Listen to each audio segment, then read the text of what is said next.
All right, guys. Sorry, I'm late. Mismanaged my time, doing some laundry, doing some other things. I need to get my drain cleaned in my basement because it's backed up. Even though I try to use lint traps and things, too many people in the house putting stuff down the drain, backs up the drains. All right. Anyhow, we are here. Was my timekeeper. Yeah. I'm a little grizzly this morning. All right. Where do I want to start with this? So this has been an ongoing, I feel like it's been big the last year, 2 years. It wasn't so much a conversation that I was having a lot early on in the corner, but I've been having online conversations about it, offline conversations. Should we be proselytizing? What is happening? TP? What are we talking about? I'm like, do I have something on my face? Okay. That's essentially the question. I put in the comments, Hezi, my boy, I would love it if you're able to come and play, and Mark. There's so many different ways into this conversation. So, Noah, President Foxman, I was messaging with that cat the other day. Also, there's so many. Okay. Preface before I get into my should we be proselytizing? Even my title is should people who are right, we who are right, sorry, Freudian slip, convert others to their rightness. There's a little bit of the exclusivist religion on the right side of history there, right? There's also a little propositional tyranny, because what do we mean when we say people who are right? Are we saying right in the ideas that they're professing, who have the right axioms? People don't like being poked in their axioms. Are we saying people who are living rightly? Are we talking about behavior? And this gets into the conversation of heresy. It gets into the conversation of anathematizing people. And what is the point of anathematizing people? But I think even deeper than that, it gets at the idea of identity and being. What does it mean to exist? And it's obvious, I think, once you see it. But to exist is to be something and not something else. Which is the deepest part underneath this, which was related to mysticism. So I know Mark is here. I think the Grail Country conversation I wasn't able to be part of, which I don't think was really about mysticism at all, because I watched it and I wasn't able to comment because I was preoccupied doing other things. But I don't even know what they ended up talking about. So, all right. I used to have on Twitter, and now I'm back. I have all these notifications on Twitter, and people are engaging me on Twitter because I started that up again. But I don't think I want to do it. I don't think I want to be involved on Twitter. There's too much distracting me. I can't even keep up with YouTube. Should I add Twitter in? Okay. Noah. Back to Noah. Sorry. Spastic. Okay, let's go. To Noah, I said... we were having a conversation back and forth about when someone sends you a picture that's sideways, it's such a challenge, isn't it? Because then you try to turn it sideways and then it flips again, and then you just keep flipping it. I don't think he'd mind me sharing this. So he said, in our generation, the primary problem with evangelism isn't that we're doing it with bullhorns and low-grain bigotry. It's that we're not doing it at all. I think this is from a John Mark Comer book, I think. Jason's here. So happy. In a recent Barna Group poll, also anytime I hear statistics, there's about to label statistics, or they're about to put out some statistics from polling or whatever, and I'm not anti-statistics, but there's this great quote, which is, probabilities are the prophets of the mechanical God. That's good. McMo, get a little chest lettuce. That's an old TLC reference because I used to just wear undershirt V-cut neck shirts when I was cooking on Discord. Okay. But probabilities are the prophets of a mechanical God. So recent Barna Group poll, 96% of millennial Christians say part of my faith means being a witness about Jesus. And 94% said the best thing that could ever happen to someone is for them to come to know Jesus. Okay. But a full 47%, nearly half, also said it is wrong to share one's personal beliefs with someone of a different faith in hopes that they will one day share that same faith. That is a jarring inconsistency, and it's not surprising given our times. We live in a pluralistic, postmodern culture where any form of Christian proselytizing is offensive to our modern sensibilities, et cetera, et cetera, et cetera. But then he said something later. The anti-Christian proselytizing shtick is based on self-defeating logic because everyone is proselytizing.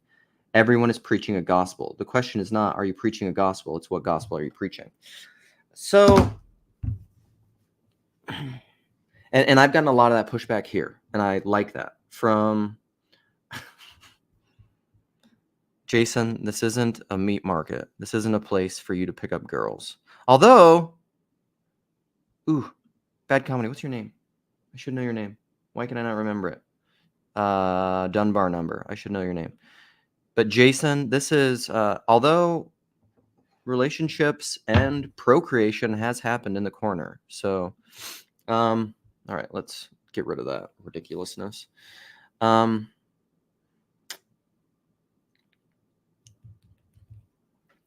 So this is where I don't know. I'll probably continue to piss people off because I will preach my gospel of not proselytizing. But here's the thing, Perry. Okay, got it. Thanks. Thank you, Batcom. Perry, good to see you.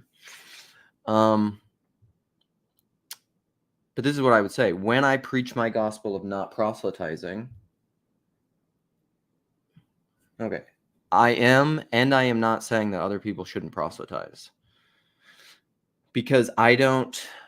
This is where I would bring in Jordan Peterson and say when he talks about having prescriptions for how to fix the world and suggests that starting with take the log out of your eye, purifying your own eye, which I think is also what Jesus and the Bible says largely. Although there's some differences of opinion there. I don't know that Jews would fully say that heresy.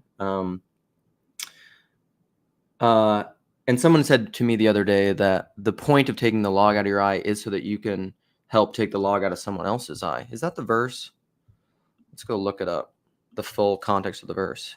Take the log out of your own eye. And let's look at it. ESV comes up first because that is appropriate. That's what we want is Matthew 7. Let's go Matthew 7.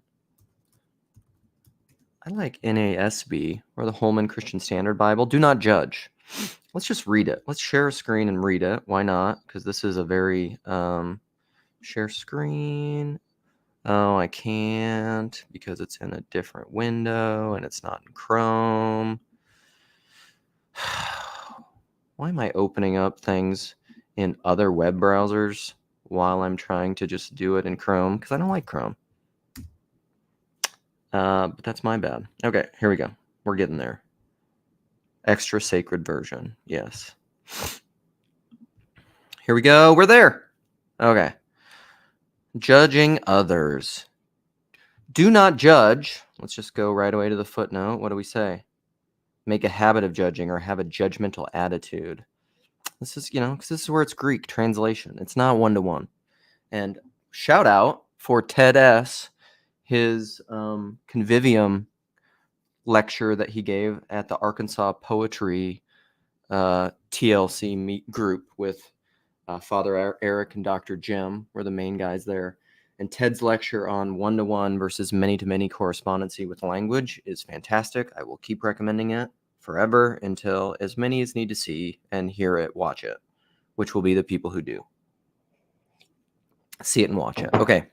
Do not judge so that you will not be judged. For in the way you judge, you will be judged. And by your standard of measure, it will be measured to you. Do you think if we really took that seriously, if I took that seriously, I would live differently in the world? This gets into Jason and Cal and my ongoing conversation about five-giveness and forgiveness.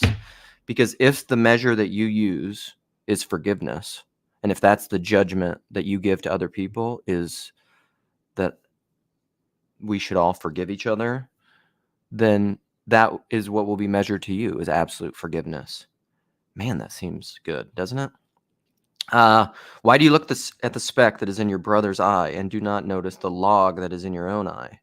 Or how can you say to your brother, let me take the speck out of my eye, and look, the log is in your own eye? You hypocrite, first take the log out of your own eye, and then you'll see clearly to take the speck out of your brother's eye. Do not give what is holy to dogs, and do not throw your pearls before pigs, for they will trample them under their feet, and turn and tear you to pieces. Then it goes on to the golden rule. I mean, ask, and it'll be given to you, etc., etc. I could just keep reading Jesus forever, because he's pretty awesome. So take the log out of your own eye. And what Jordan Peterson, circling back, means by that, circumambulating, here we go, is because he says, here's the problem. Because if you're wrong, and very often we are wrong, and you just apply it to yourself, it just affects you. But if you apply it to other people first and you're wrong, at scale, it gets worse and worse and worse. Because he would argue, kind of from the Gulag Archipelago type thing, that when you're wrong at a national scale, millions may die. If you're just wrong with yourself, with the choices that you make and how you live your life and how you're taking the log out of your own eye and your prescriptions for what is wrong with you, that just affects you and then those that are in your immediate circle. It's much less dangerous, perhaps. Should we convert other people? Well, I guess there's one thing that's in there, is you're assuming you're right. And I've gone around and around with people with this conversation my whole life, because of course you think you're right. That's why you hold that opinion. If you didn't think it was right, you wouldn't hold that opinion. You would hold a different opinion. Mitch, I'm going to want you in here, dude, if you have time later, because you're one of my major pushbacks, buddy, which is good. But I think the deeper thing that's going on is, should we convert other people, is, and I'm going to bring up Chad and the God of your understanding and personalist knowing, and that all proper knowing is only through initiation. So again, personalist knowing is the same thing as the God of your understanding, essentially. But I would say it is the integration and the unity of all the 4 Ps: propositional, procedural, perspectival, participatory.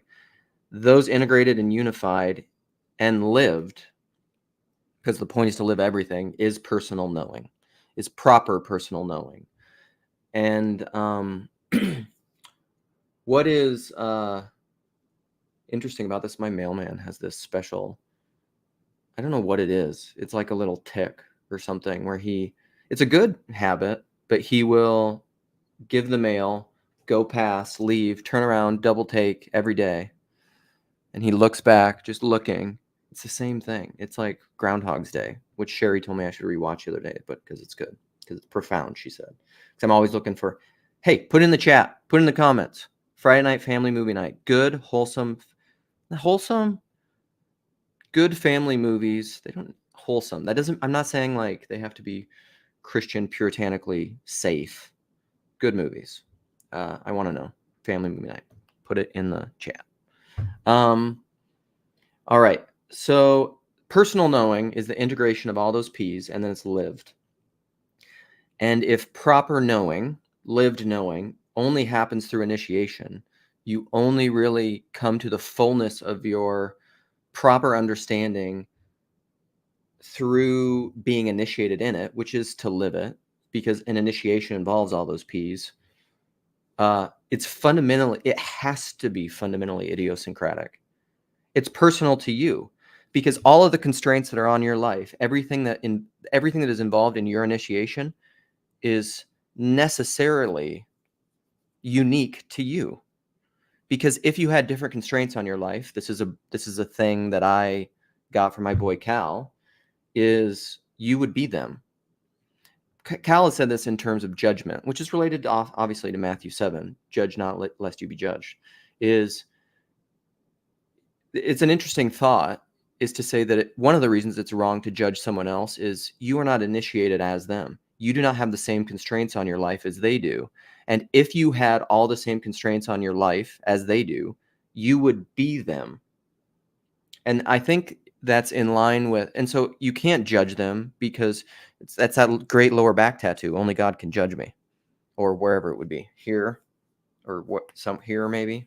And I think that, I actually think that's true. It's kind of a platitude level thing, but I think it's true. And St. Paul says, I don't judge any man. I don't even judge myself. I think the reason that is because he knows that he has not been properly initiated to judge himself. And this gets into one of my weird theories, is that what I think a human being is creator, because we are made in the image of God. And so we are called and made to be creators. And I think our first creation is ourselves, that we learn through initiation, and the fullness. And as Jordan Peterson said, that little quip, which I need to go back and find, what conversation was that in? Was that in his Russell Brand conversation? It was just one of those little blips that he drops that PBK usually stops and focuses on, because he said a lot there. It's one of those little blips. The fullness of life involves death. I think that is Christianity right there, trampling down death by death. What does it mean to be a human being? Behold the human being. Father John Baer looking at the crucified Christ. And so at the fullness of your life, at the fullness of your lived reality, at the fullness of you pouring yourself out in love for other people, forgive them, they know not what they do, and taking their blame into yourself. And I don't mean that in a weird penal judicial way, but I mean in your body, not in an abstract way, in a very embodied way. That's what it means to be a human being. And actually, that's the narrative and the story that resonates with all of us. I mean, it is. That's all the good movies, all the good stories that you watch. That's why you like them, because it involves Christ-like self-sacrifice. So, back to all the judgment stuff and converting other people. This is why it's the difference between identical replicationism and actual. So I want to touch on this one couple last things. It's the difference between identical replicationism, which is what factories do, and actual creation. So, and this gets into my distinction between institutions and bodies, because what factories do intentionally is to create identical replicants, the same thing over and over and over and over. Bodies don't do that. Artists actually never create the same thing. I actually think it's impossible. It's like when you have a child, when you are a painter, when you are a songwriter, you can't create the same thing. Even when you're doing a play where it's written, this is why plays are really good and Shakespeare's so good. And even my boy, Gabriel Marcel, who was I believe this is true, he was a French existentialist from the 20th century, and he was a playwright. And one of the reasons he didn't like to do essays and write that much, I think a lot of the stuff that's written, I even have a book of his, but I think they're all taken from orations. I think he gave them as speeches, and he would also write plays. And I think the reason that he wrote plays is because a play, again, identity of identity and non-identity, a play is the same thing over and over and over again, but it's not. But it's new every time.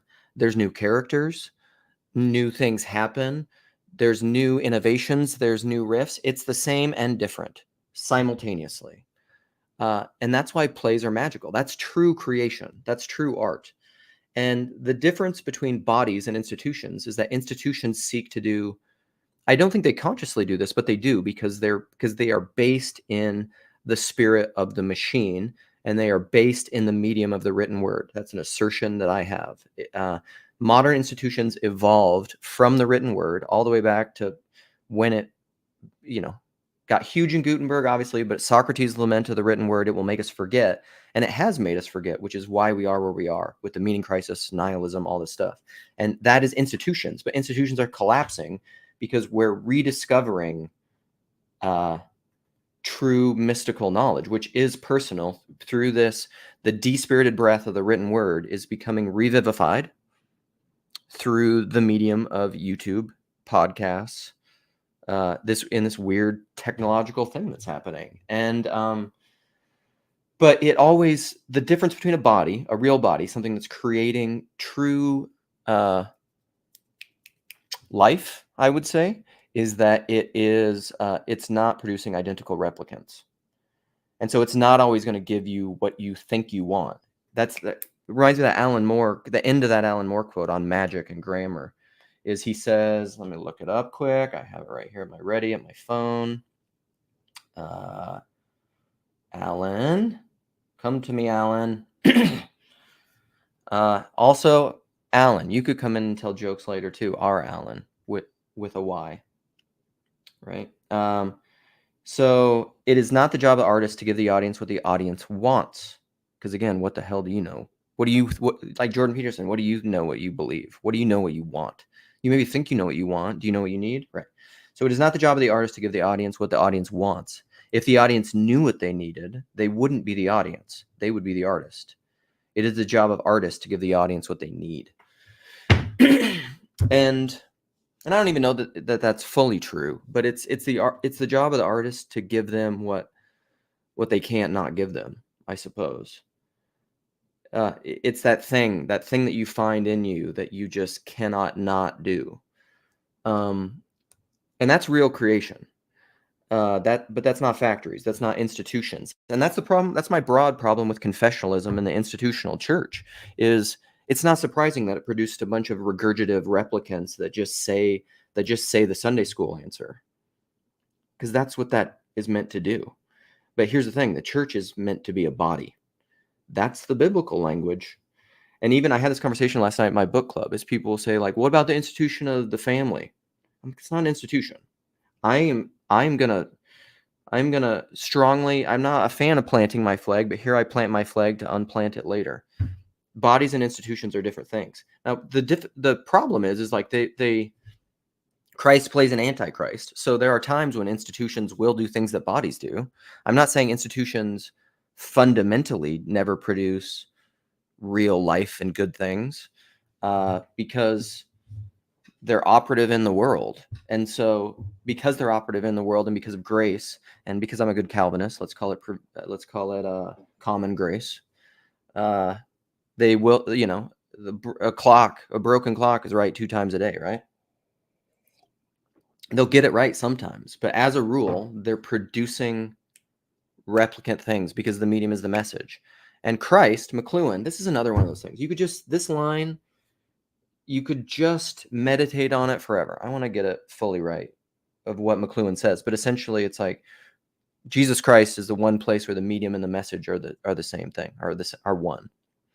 And I have it saved in here because my boy Stephen gave it to me. Can I find it amidst all my other pictures I've been taking recently? Got it. All right.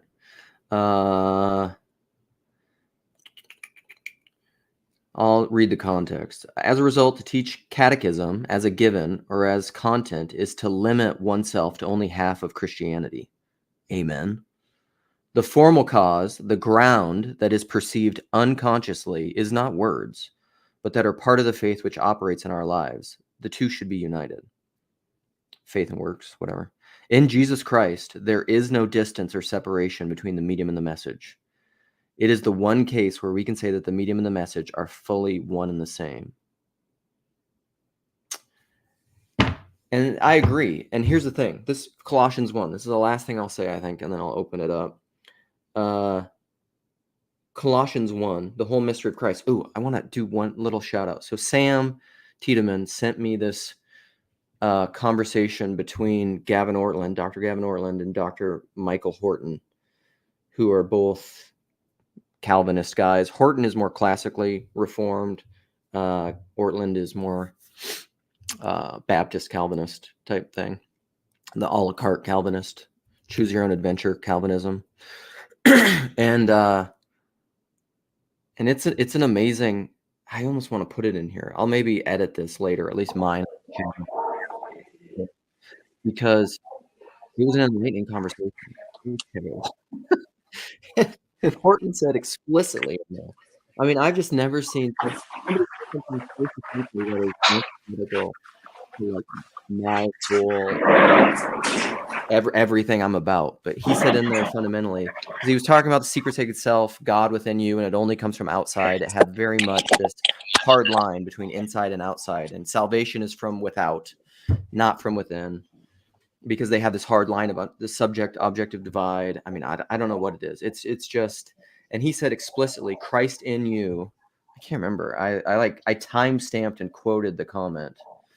I don't know if I still have it saved on my phone, but he said something. Yeah, Christ in you is explicitly. I don't know. I always screenshot these and send my comments to other people, but I've deleted them. I don't want to look it up. It is no salvation. And he was saying, like, and I'm like, no, that's exactly what salvation is. How else could it be anything else? Because that's the whole point, is that is what it means when the medium and the message, when your faith and your works and everything becomes one thing, that is Christ in me. Because Christ is the one place where the medium and the message is the same. And when that becomes true in the fullness of your life, that is Christ in me. But that's where your medium and your message is the same, where there's no distinction between your language and what you're saying and your self-identity and your words and your being. It's where they're the same thing. Because that's maybe what it means to be God. All right, Luke, I'll open this up. Lance, what do you think? Can I share something for you? Oh, you're really quiet. I'm really quiet? Yeah, at least for me. I can't really hear you. Okay, let me see. There is a, can you hear me now? No, you're still really quiet. Is that just on my end? Go speak again. Maybe I had my volume down the whole way. Talk again. Can you hear me now? Yes, that was me. You're really quiet because I don't have my volume up. I want to share something. So in PDK kind of treated this in homeroom this morning. It's the Glenn Scrivener conversation he had. And there's a little 60-second clip. I just tagged you on X with this from Elizabeth Oldfield. And when I saw this, I immediately thought about you, because in 60 seconds, she kind of describes, like, if you want to know what Luke's personalist knowing, anti-confessionalism or whatever. So let me play this. Ooh, let's do it. Fun times. And share. All right, let me play this little clip from Elizabeth Oldfield. And this is her response to, and you'll see at the very beginning, we asked the question, like, well, this is about whether Christianity and everything else. And kind of, he's like, well, if you got to believe all these rational beliefs or whatever. And she goes in and she describes this. So anyway, let me play this clip, because when I thought about this, Luke, I was like, this is Luke Thompson. All right. If you have to believe a series of things which you know to be rationally not true, people don't want to do that. So I don't think these are two separate things. I think in the practice of the rituals and the communities and the practices, those are modes of attention. They shape us. That you have had Ian McGilchrist here all the time. There'll be lots of people here who know the work of Ian McGilchrist, who talks about the different modes of attention of our brain hemispheres. We live in a left hemispheric world. It has trained us to see certain things. The way you pay attention changes what you are able to see. Ritualized, communal, emotional, embodied forms of practice literally make it easier for you to see what is really there. I think God is really there. I think there is a logic of love in the universe that wants to meet us. But if you have to start with, I can't get on board with that. I don't know how to make sense of the metaphysics. But like Pascal, I'm just going to go to church and see what happens. Those things actually come together into a beautiful union. Absolutely, because that's initiation. She's saying you can't. Which you know to be rational. It's what you see and hear depends a lot upon where you're standing and the kind of person you are. So to bring in that, and then I want to hear what other people have to say. I know so PVK, he was playing that same video in his homeroom today, and I left the comment because PVK said this, which was kind of the inspiration for whatever I was going to say today. And at 32, 38, he said, what kind of Christian do you want Jordan to become? And usually the answer is the same kind as me. And I said, what's in a name? A label? Everything? Nothing? Because the problem is, again, it's back to that whole constraint thing. What you see and hear depends a lot on where you're standing and the kind of person you are. That is fundamentally unique to you. Because all the constraints on your life is what makes you you. Those are all the exclusions that make you who you are and not someone else. Right. And so like to the other people can't see, that's the God of your understanding. The other people can't see what you see because they're not you. Right. And this is the 60 seconds, which we're talking about the material reductionist, whatever. And he's leading like, well, how can I believe something if I have all these rationalist, things that I believe, and I can't believe in this other stuff? How can I do it? And she's like, go to church, put yourself into it, attend to it, do the practices, all do these things, and you know what'll happen? You'll meet the real God, right? Like, so many people can't jump in or pursue because they have all these rationalistic, propositional, or they see the confessions, and I can't buy off on all these confessions, and she's just refuting that and saying that's not how it works. Like, that's not how it works. And so what she's saying, the same way when Jonathan Pageau or Paul Vanderklay just say, go to church. Jonathan Pageau is not, he is, but he's not saying go to Orthodox church. Paul's not saying go to a CRCNA church. They're just saying go to church. Start attending to the things, start embodying it, start living it. And that's where you break out of that rationalistic frame and what we were pursued to. And then ultimately, and this is what 12-step programs have all figured out. Okay, don't focus on any sort of proposition. Start living a life of spiritual practice and a program of action. And you know what happens when you do that? God will disclose himself to you, and it will become, quote unquote, real. Hey, everybody else. Welcome. And I think that's where Roy Clauser was right, because I don't think you have to say that it's even Christ. I said the real God could be not Christ, because I know plenty of people that will find God and they won't want to call him Christ. Yes, well, man, I really want to go into that. That's maybe even a separate live stream, because that's a private conversation that I've been having with someone about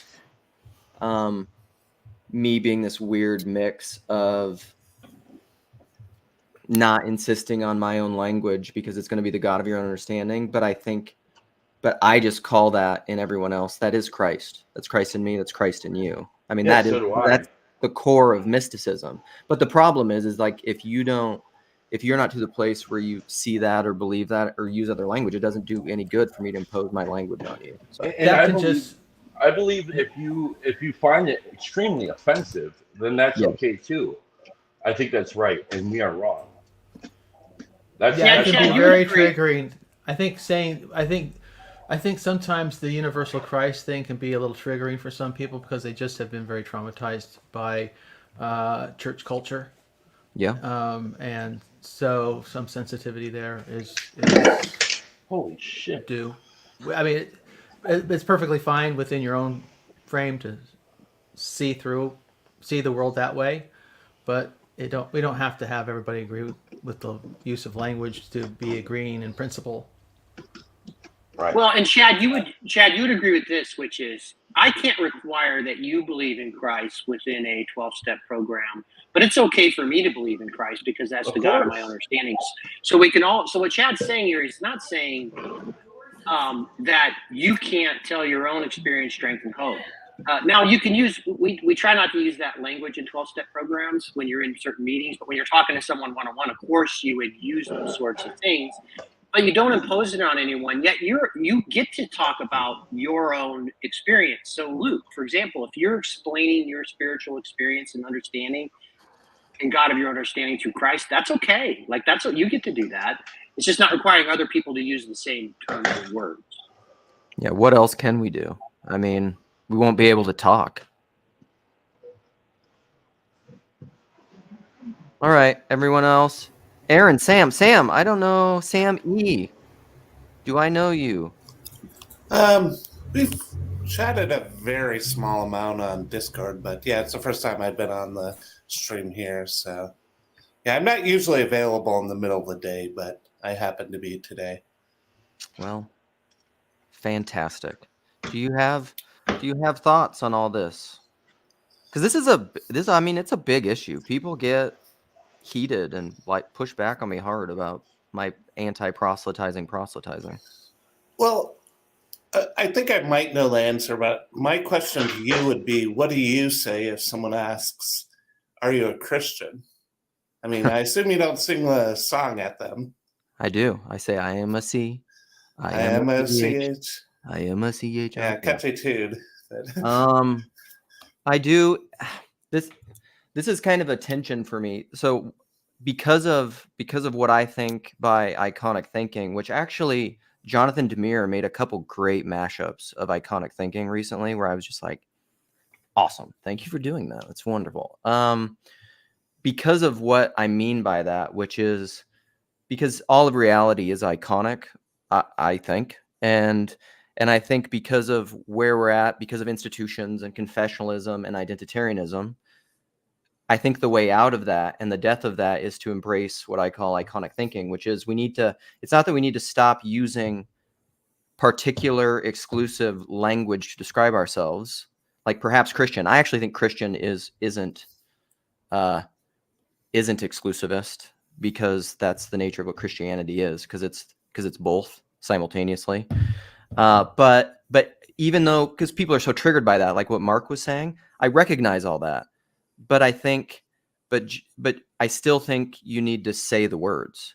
The reality is I still do identify as being a Christian, and I know that that's going to be hard for people for reasons that I think are completely legitimate. I have the same things, but I have to keep using the language, I think, because of convictions that I have about the importance of naming. I think. Yeah. Go ahead, Dave. Well, I'm wondering, I think some of these things rise up to us as interests, as our little pet projects, as you were saying, you desiring to convert people to non-conversion, or however you wanted to say it, is the notion of the splinter in our own eye. Is like, my feelings about people's sins is that they generally bring up the thing that relates to them least or most, right? So people who don't struggle with being gay, they just won't shut up about homosexuality as a sin because it's least relevant, or they won't shut up about the things that are most relevant towards them. That's how they progressed, or what it's either the thing that is the most annoying to them or the least that seems to gather the most attention as far as for correction. Because when you guys were saying, oh, the universal Christ, that could be a big issue for people that had like Jesus thrown down their throats or whatever. For me, I grew up around like hippie dippy liberal Catholics. And so the universalist Christ for me, like I face palm at that for the exact opposite reason. Because the way that was brought up to me was, don't learn any tradition because there's no point, because there's no wisdom. They're all the same, man. Don't even worry about it. You know what I mean? Yeah. That's the way I received that. That's the splinter in my eye. That's the way my attention goes, most and least, which is different than you.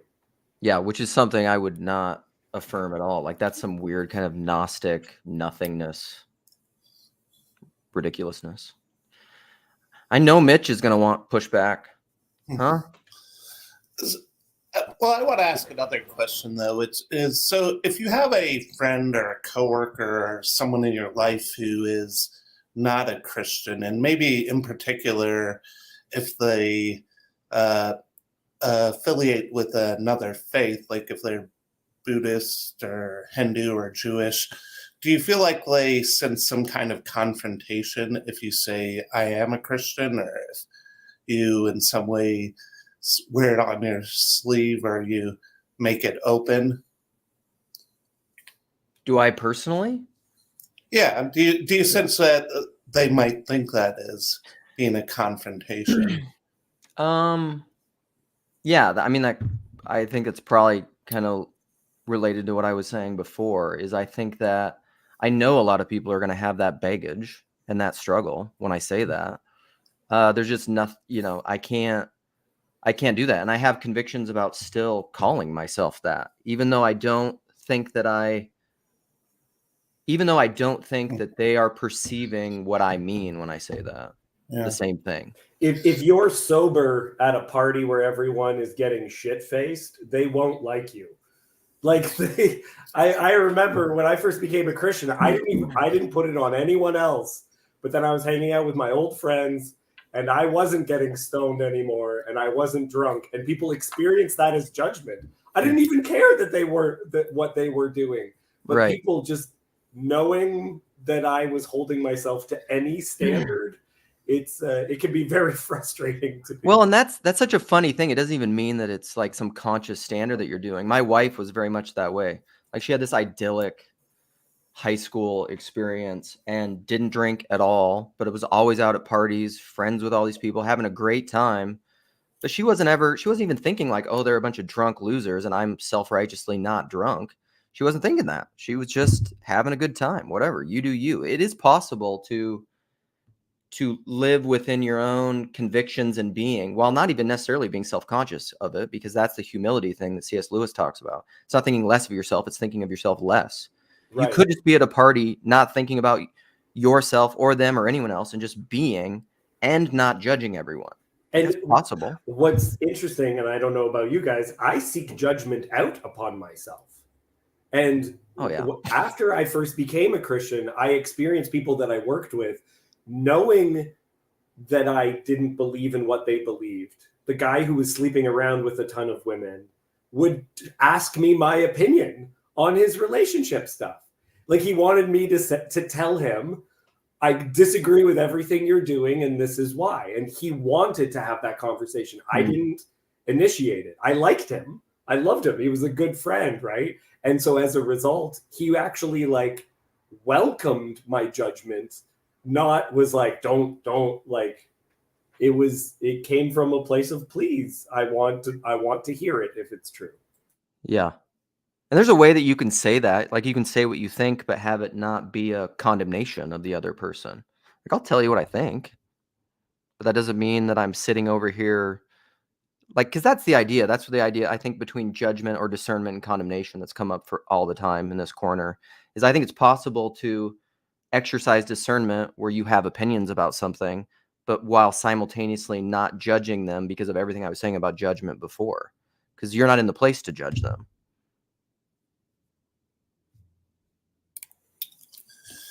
I guess I personally have no problem with the label, but at the same time, I mean, Blue Like Jazz was popular for a reason.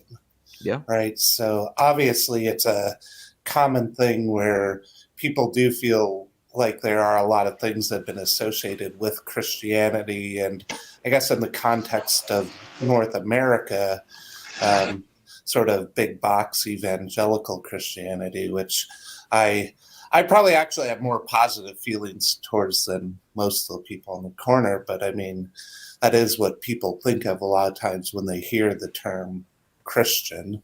Oh, for sure. What? Luke, yeah, okay, yeah. You're Can good. You hear me? Yep. Okay. One thing I've been wanting to run by Hezi for a while now and see it discussed in the corner is to see the corner work in the long term. There has to be room there has to be space and openness for cross-pollination. Yes. And that is for just let's make it a binary for the sake of argument between Jews and Christians. For that is for Christians to become Jews and Jews to become Christians without us collapsing into anxiety or running away and cloistering ourselves. And I think the real test, I think, of this, if it's at all possible, it may not be possible, would be imagine your children. And I think it's a much bigger ask from, say, Hezi and Jacob than it would be from one of us, say, to have a child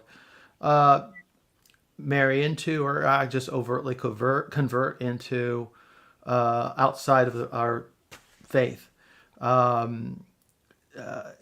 And because it is, there is a, I think Sam had brought up that Judaism over 2,000 years of struggle has built up antibodies to protect itself from erosion through conversion, and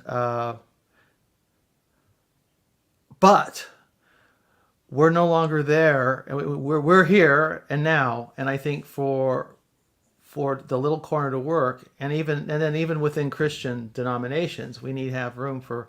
We're doing it in a way. Baptists become Catholics and vice versa, and all of that. But it has to happen, or it won't work, and it is not sustainable long term. So the question is it possible? And I guess the second question, there is no second question, because I'm asserting if it's not possible, the TLC can't last. My question about all of this is, I mean, and it's kind of a statement too, is it seems like it all depends on what your goals are. Like, what are your goals? You know, like, there's a reason why I don't just come out and say, like, I'm a Christian and you need to think like I do, in like some of the groups that I run in, because like it's not the goal. And so it's like I try to think of if you're walking past, I mean, use hyperbole or something. If you're walking past a cliff and you see somebody's dangling there for dear life, you don't ask them, you know, like, who did you vote for? Who do you sleep with? Is it a man or a woman? What kind of God do you believe in? You just kind of like move into action, and your purpose there is to serve and try to help. And that's the principle that I think is that I find most useful in any frame. And also, it's to me, it's not to deny my God at all, because I wouldn't do that.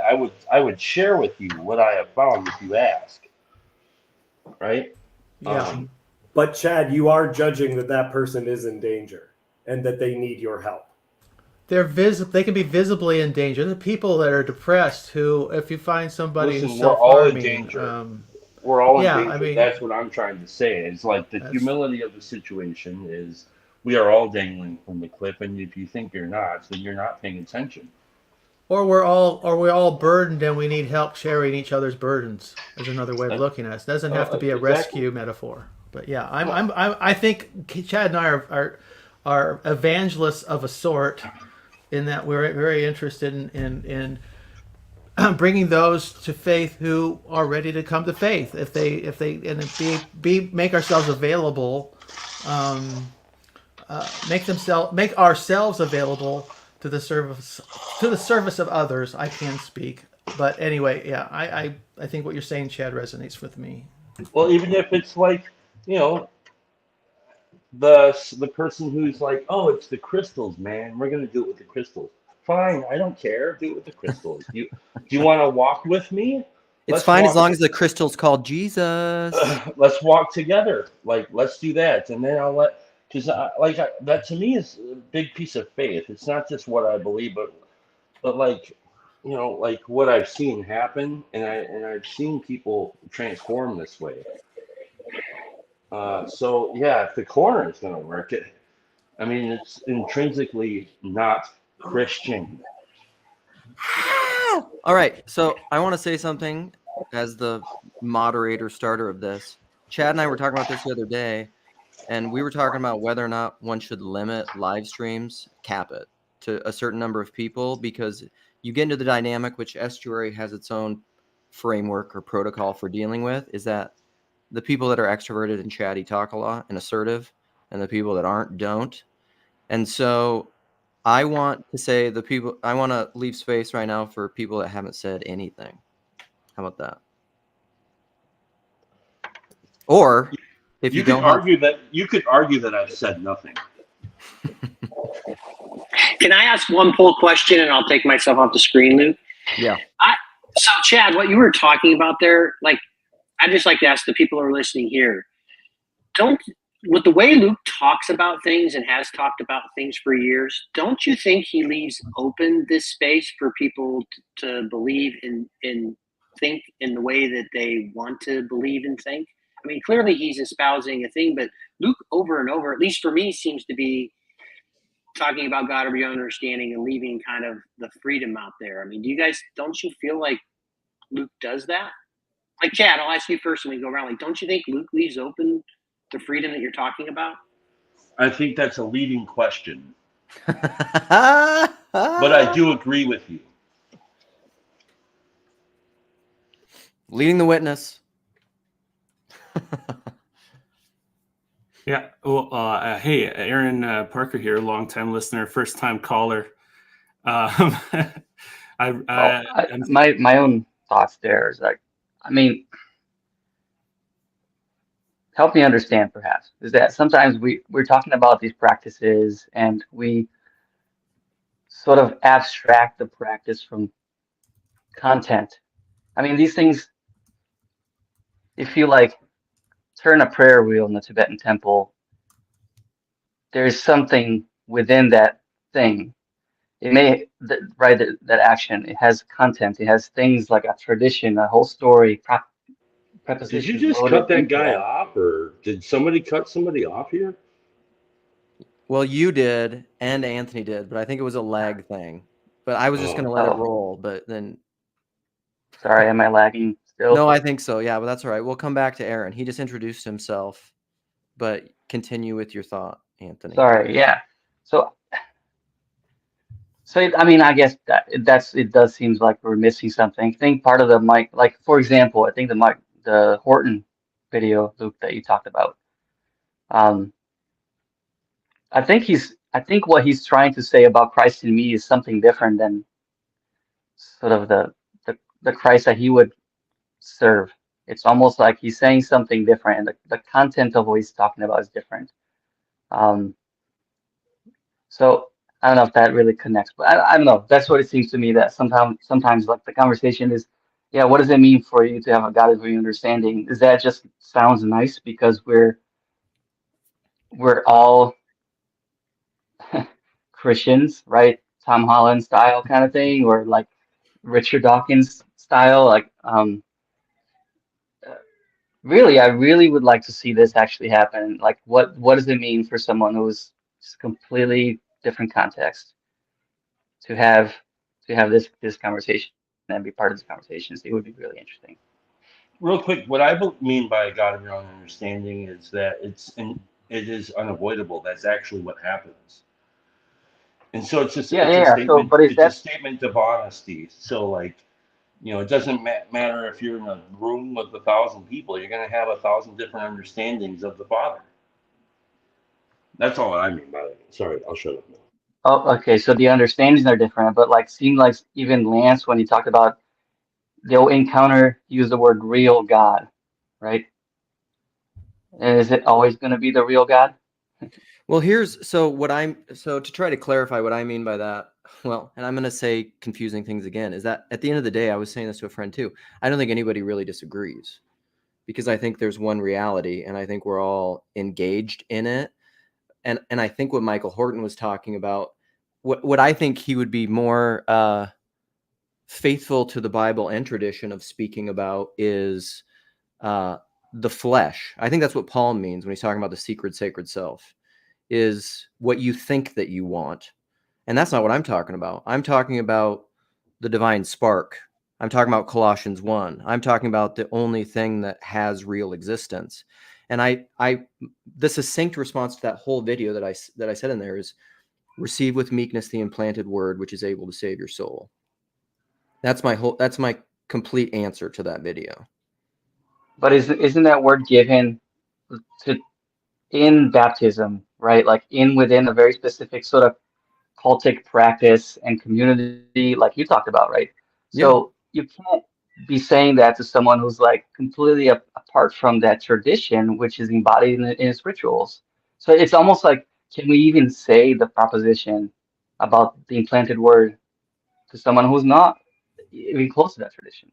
Like, is that fair to have a conversation with those terms at least? Yeah, I mean, I understand your point and your pushback, and I would affirm that those things are all initiated in those cultic practices, and that's part of it. The problem is you can't force it. I would lay the same frame over somebody's medical sickness. Do you have whatever whatever? Do you have a son of a bitch, a cancer or like some sort of illness like that, or do you have, are you stricken with a spiritual sickness? So to me, it's kind of the same argument. It's like it doesn't really matter. Like, to me, what really matters here is, like, I just got a call from somebody. That's why I got kicked off, because somebody called me and they told me that they wanted to share some good news with me of a friend of theirs. They heard me talking on these stupid live streams and had built a relationship with me over the years, and they too are a member of AA, and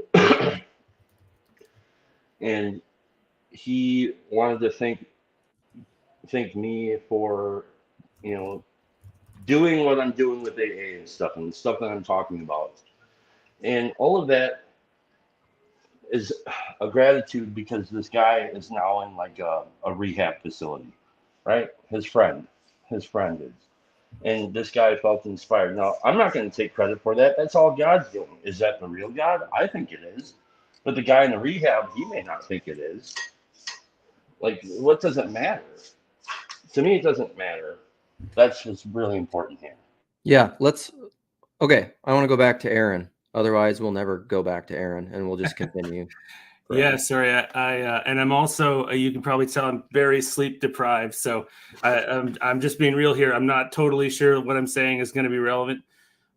But I think the thing about religious language spiritual language, the thing about spiritual language is not that the words we use are different, but that we're trying to, through words, find the thing that's beyond the words.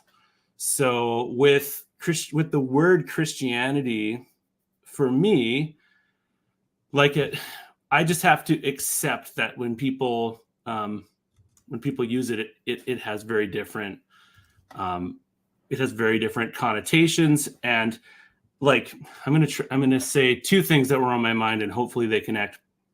The other thing I was thinking about was, I think one of our tasks in this culture is to help, as Christians, I think, is to help people feel seen. I think one of the biggest issues, and one of the reasons that people go very far down paths of, basically functionally schizophrenic paths, is that they just want somebody to show like genuine interest first. And there's times where when I say I'm a Christian, that is me saying I need to feel seen before this conversation can go forward. It's breaking the communion of the conversation, in a way. Like, especially if you know the person and you know what Christianity means to them. If they're an absolute stranger, then it may or may not hit in a weird way. But if you know that, like, theoretically we should be trying to know people first before we're trying to suggest that they make radical changes. It's like an introduction that says, you already know my opinion on everything. Yeah. You don't have to ask. It closes your own ability. It closes off your own ability even your own ability to speak. So it's such a discretionary thing. And I think it takes a lot of wisdom to know when to say you're a Christian. And I'm almost entirely, forgive me, I'm almost entirely critical of Jordan Peterson these days. But that was one of the things that I loved for so long about him, was that he just wouldn't say, and I think he understood why he wasn't saying that he was a Christian. Well, you can experience that if you ever got into a heated conversation with someone and they would actually say, let me get back to you. I'll ask my pastor. Right. It's like they literally will tell you in the middle of a conversation, I have nothing to contribute that's my own. I have to go back. I'll find out what the correct response within my tradition is, and then I'll get back to you. Yeah. Right. Yeah. Yeah. I like the version of sometimes when you quote someone and say, well, I don't agree with everything they say. Yeah. Sort of a negative version. Yeah. You have to say that. Yuck. I want to read this because I just love, this is a huge part of my formation, is this, my evangelical formation is Derek Webb. And Derek Webb is, I don't know, Derek, hopefully you're out there. You should come and join a live stream. That would be fun, because he has been hugely formational for me, but now I think his career is kind of in shambles. Sorry, Derek, if it's not, but he does these live. Never mind. I don't even want to say it. That would be mean. Okay. So he says, they'll know us by the t-shirts that we wear. They'll know us by the way that we point and stare at anyone whose sin looks worse than ours. We cannot hide the scars of this curse that we all bear. They'll know us by our picket lines and signs. They'll know us by the pride we hide behind. Like anyone on earth is living right. And isn't that why Jesus died? Not to make us think we're right.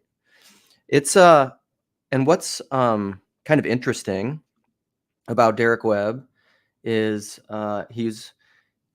he was in a Christian band for a long time, and he was a Christian artist, although he'd always talk about, like, what does that even mean? He said Christian applied to anything except a human being is just marketing. I also think that Christian often applied to a human being as marketing, which is kind of what we're talking about, and virtue signaling. And what's interesting is he has since then had a divorce and deconstructed and no longer self-identified as a Christian. And now he maybe does again, but I don't really know where he's at with all those things. But that's kind of what I think that's what's going on there. Like the t-shirt is the very explicit, obvious, in your face part of it. You know, like if you wear I'll see people with them sometimes, like people with Jesus t-shirts. That's just like, I don't know, that they trigger me. So I know what they're doing to other people.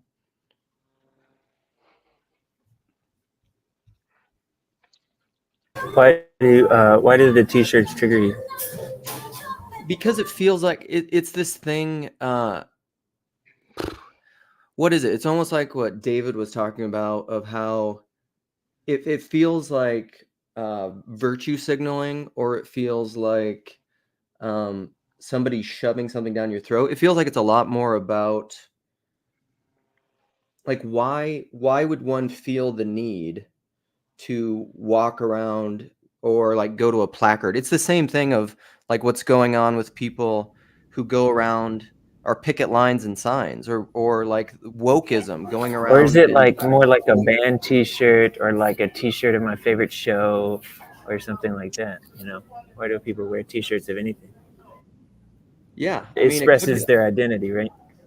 I do feel too many people are trying to convert me to anime. I think we must traffic. Even Netflix.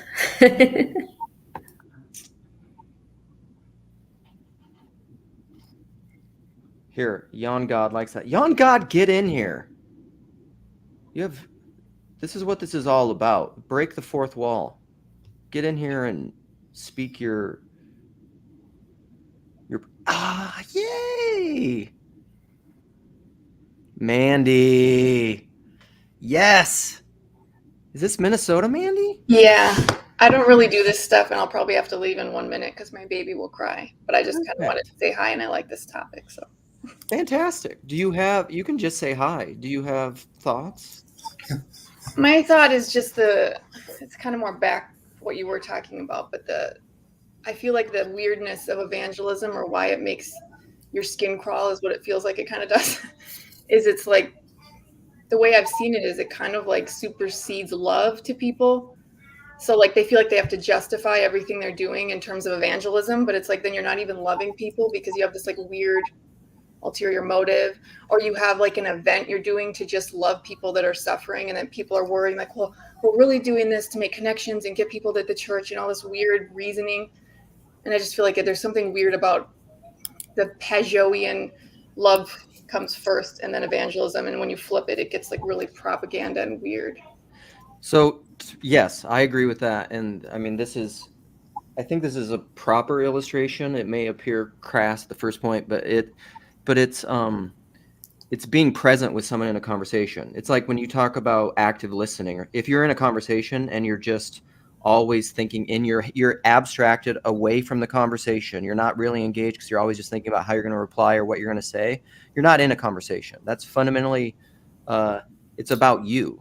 You're in your ego. You're not engaged in the conversation. Or like Pete Holmes would often bring up this reference, and I think it's true. It's the same as like if you're having sex, but you're not engaged properly and you're thinking about what you're separate from it, it's utilitarian. It's mammon. You're using it as you're trying to get something from it. You're not actually making love. Well, and I think it's also a Ponzi scheme kind of idea. It's like the notion of a Ponzi scheme is it only works and only appears as though it's growing if more people are getting involved, right? So it only looks like whatever the stock is going up, which is actually all false, if we have more people investing in it. And so it's like, if we have more people converting, then that's how we know it's true. It's not that it actually gives us hope or us our own personal experience of that. Because like the reason why I want people to know about Christianity is because it's been very enjoyable for me, right? It's the same reason I want people to try butter chicken. Yeah, have you guys ever tried butter chicken? It's like really good, right? Like that's kind of the way I feel about it. Like the first time someone explains to you that you could dip fries in a Frosty, and you're just like, I'm going to tell everyone about this. Right, and you can't, and that kind of thing isn't even volitional, and it's not necessarily even rational. It's kind of like telling someone, this is my favorite kind of ice cream. If it's not their favorite kind of ice cream. T-shirt, yeah, right? Is some people like the Christian T-shirts not because they're assholes, but because they like it the way that you like a band. Yeah, and that's great. That's fine. Well, see, and this is a very we're connecting here, David, because I feel about as different as a Christian can feel from what you just said. For me, I'm like, hey, I was oppressed and held back by Christianity for 35 years, thought I was leaving it, and now I realize that it's firmly ensconced in my head as a language, and that there's a lot of beauty that is like springing up between the concrete. And I basically feel like if I were to evangelize, I'd be selling wilderness to people. I would be the wilderness salesman. I'd be like, hey, maybe you need, like, I don't know how to describe it, but my feelings are so complicated on it that it's just, I'm not arguing with you at all. I'm just saying, like, it just goes to show that we all, even when we use that term, even if we confess the same creeds, we're saying a different thing, right? I'm saying there's a thing that has been revealing reality to me, sometimes painfully, but it's a language of revelation that can work. And there's nothing about Christianity that feels like a dipping a fry in a Frosty for me. And like, I'm actually really glad that is how you feel about it. But I think that is a fascinating thing. Like, and I've actually felt for a long time, like even connecting with other Christians, was really strange, because I'm not saying you don't do this, but people make that normative, right? Like people say, aren't you glad we're sharing this thing together? I was like one of my first things that made me realize I was weird was that somebody, when I was young and still involved in fundamentalist Christianity, they were like, don't you just feel like when you're around other Christians, you just feel this sense of peace and safety, and you're just happy because they're other Christians? And I was like, fuck no. Like, honestly, like that was my immediate reaction. I was like, holy shit, like, is that how I really feel about Christianity? I don't feel that way. So this is also an overarching thing, is the problem of the converts, is that I don't know how many people within this group are still part of the faith tradition which they grew up in. So like, I have these feelings about Christianity, a form of Christianity which I did not grow up in, right? So all the people who are Orthodox all used to be Protestants. I don't know what the heck I'm supposed to be. But I grew up Catholic, and I'm not that anymore. Like, and so we all are shifting and changing to now say, yeah, but not this form. This form is bad, but the one I am now, that's good. That sparks joy. Well, and there's some of the problem too, where you're becoming something without even trying. Like, I became not Protestant, not because I wanted to be not Protestant, but because I got exposed to enough that made me realize, oh, I'm not this thing. Yeah. What do I do now? And like this whole conversation, I feel like Tevier and it's Fiddler on the Roof. I was But on the thinking the other same hand, thing. Yeah. but on the other hand, There is it's no like, other hand. is there Yeah, no well, other hand? I don't yeah. know. But it's like it's very hard because I grew up in sort of non-denominational evangelical Protestantism that was sort of bland, and went through like a whole spectrum of different versions of Protestantism, some more healthy than others. And I've been through this very evangelical Protestantism, and I'm hearing every criticism, and I'm like, yes, but I also know those people and who do it every day, and they're so genuine, and you've seen the genuine change that they've seen that have come from that stuff, and you go, oh, am I an asshole? Am I the asshole? And so it's Parents, are your daughters burning incense? Recognize the first signs of orthodoxy. That's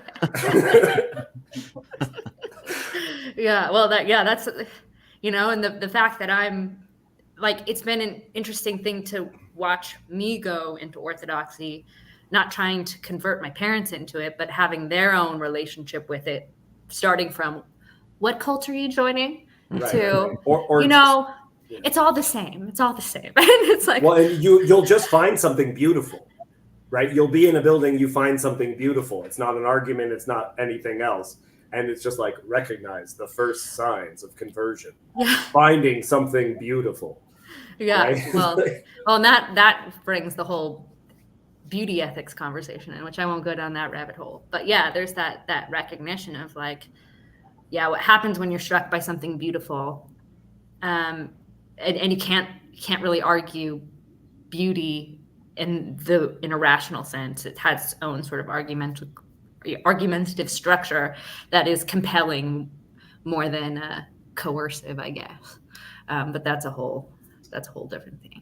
Maybe some of the beauty in the non-denominational whatever churches that I like how you said they're still good people. They're like some of the best people sometimes you'll ever meet, but it's like maybe that is the beauty of that tradition, is actually seen in the people's lives more than in the beautiful whatever architecture. And there's a little bit of snobbery sometimes in TLC with, obviously, some denominations are better than others here, but I mean, I get it because I'm extremely critical of like my own stuff, but I still like love the people. So sometimes it gets a little like, leave them alone. They're good people. Yeah, well, it's just hard because you see the defaults and you want to express that, but you also don't want to like tear down something else. You don't, at least I don't want to tear down something else because there is beauty in this thing that I can no longer claim. And like, it's bittersweet. I remember the last service I ever went to, there was this bittersweet moment where I was like, am I doing the wrong thing? Yet there was this confirmation in leaving it too, which I won't get into, but there is something about that. And I got this question from a friend. She converted to Orthodoxy, but her husband wasn't ready yet. And he asked me, do you ever miss it? Do you ever miss the old thing? And I'm like, no, I don't miss it. But then there's something sad about that too, because it was my culture. It was that, like, it's still deeply wired in me and like continues to be unwired in me as I become something new. And you're like in this middle stage where you're not yet this, but you're no longer that. And that's just humanity, and that's just being human. And I think it's a good thing. But yeah, it's like Paul says it a lot, like God is very economical. And when I look at evangelicalism, I have to kind of hold to that and be like, I do think that's true. He's very economical in the way that he works. And I do think he can work through things that are riddled with problems. Well, and maybe the conversion is a way of observing, judging ourselves. Like it becomes the lens by which we can reflect upon what we used to be. My wife and I just had a vacation to England. We just got back, and she had lived there, and spending any time in a different culture, even one that's so clearly also Western, it then becomes everything that they did became a way of reflecting and observing what my own culture was. And in some of it was just like stupid things, right? I'm in Canada, and in England at the end of time at a bar, you could buy drinks and just walk out with them, and it's legal to just drink in the park and everything, right? It's just like a little thing. But then there would be things that are ideals, but then those ideals place requirements on people. So in England, everyone has their dogs off leash, but all of your dogs have to be trained, and they ban certain kinds of dogs from being owned. So you have the discipline, which then equals freedom. So you can't just say, oh, wouldn't it be nice if we could have dogs in a bar, which they have in England. You can have dogs in a bar. But if you actually want that, if you want that perspective, you have to take the full perspective, which is, well, then they have to be trained, then we have to ban this, then we have to ban, right? Like, I think conversion is actually a way of being self-reflective. It's like a way of actually even appreciating what from your tradition even was real. And also, sometimes people are allergic to dogs, and they have asthma, and then they can't breathe, and you bring them on the airplane because you have emotional problems and issues. Does my breathing matter more than your emotional problems? Which will die? Who of us will die first? On the plane, there was an emotional support pug, and my God, that pug was far more anxious than the woman who brought. He's just like, I shouldn't be here. And all pugs have a look on their face like they know they shouldn't exist. They know that they're a crime against God, right? they know that they can't breathe properly. And then you put this thing in a vest like it has a job on an airplane. It's just, sorry. Oh my goodness. John, have you gotten your audio figured out yet? No, can you hear me? Yeah. Because I'm hearing people talking again and again. It's still happening to me. I myself talking to me. So whatever. That's a problem of us. Do you have YouTube open? No. And jeez, only Americans have allergies. You might try closing StreamYard and opening it again. Didn't work. Yeah, I did. Okay. There's too many of us on here. Well, can you push through? Because it's not doing it for me, so I don't know what it is. It must be on your end. But can you push through and just say whatever you want to say? Yeah, I wanted to throw a dark side in here, and I hate to do it, but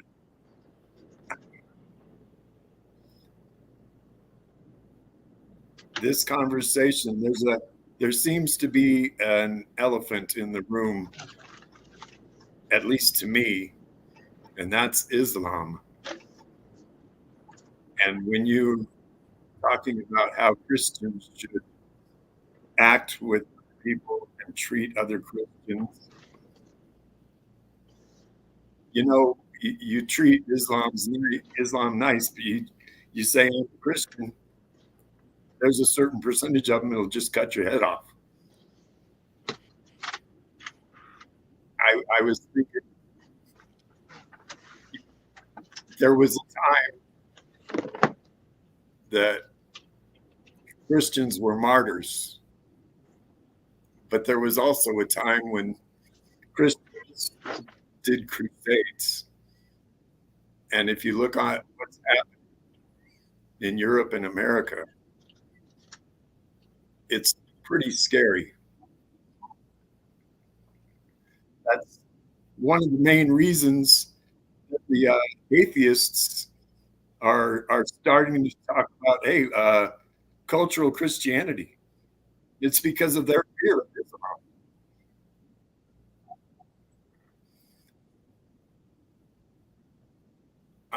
I'm not going to talk anymore because it's really too weird for me. Yeah.